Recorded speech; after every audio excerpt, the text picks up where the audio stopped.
و5 مليون oo shilin wayaan iskuulka dhammaan secondary. xafladan oo lagu daafurayo dhaqaalaha horumarinta deegaanka loo yaqaan CDF ay ka soo qayb galeen dhammaan mas'uuliyiinta laga soo doortay deegaanka Dadaab bahda waxbarashada dawladda dhexe hay'adaha samafalka iyo bulshada qaybahooda kala duwan ayaa waxa martay sharaf ka ah xildhibaanka Dadaab Faarax Macallin Maxamed wuxuuna shaaciyay in dhammaan iskuulada dawladda deegaanka Dadaab ee sare free ama lacag la'aan ay ku dhiganayaan ardayda una ka bixinay lacagtii ay ku dhigan lahaayeen taasoo si diiran u soo dhaweeyeen ardayda waalidiinta iyo dhammaan maamulayaasha iskuulada sare ee deegaanka Dadaab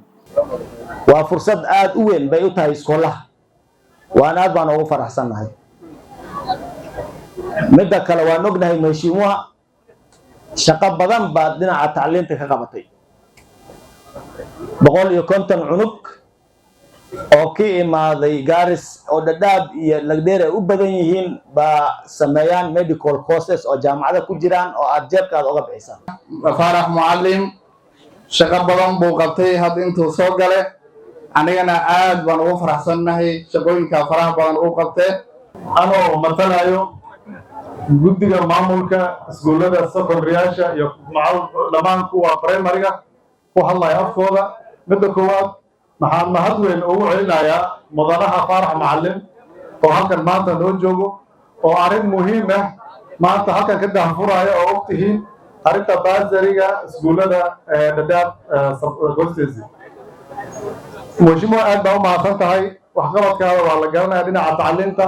iyo horumarka aad baa ardayda ayaa soo bandhigay dabaaldegyo ay ku muujinayaan farxadooda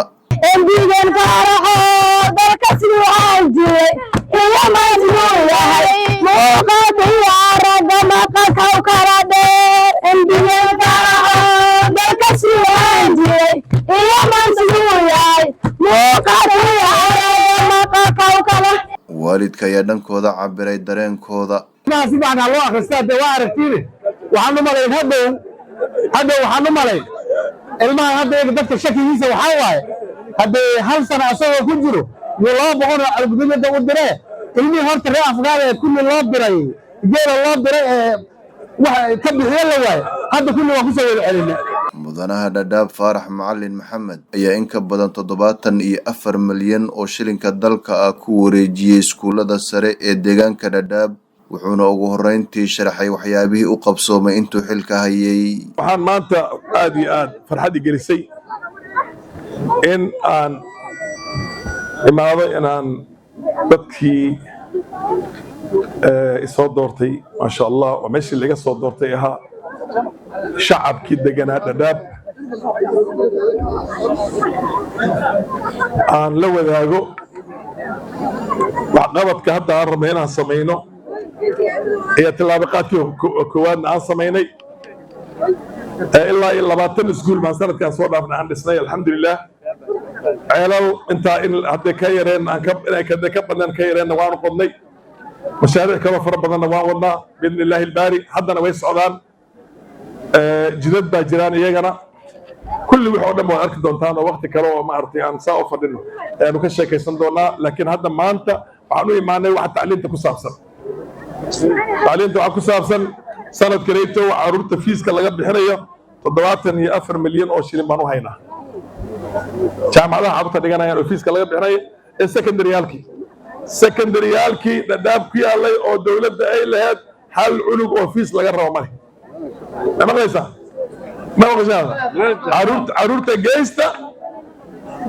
laguma weydinay fiis laakiin laguma oranayo سمعنا كذا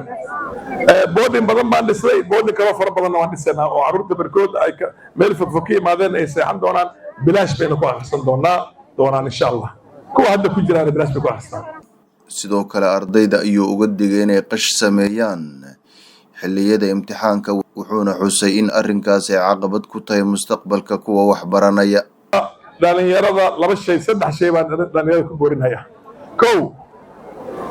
واجب هو ساري أخرستان كريم ساري فيس لو مو يدنايو اسكول هذا بودن يعني عنتبه دخ لو ما ضاي انا بحرينا ما قال كيف هذه marka maxaa laga rabaa akhriso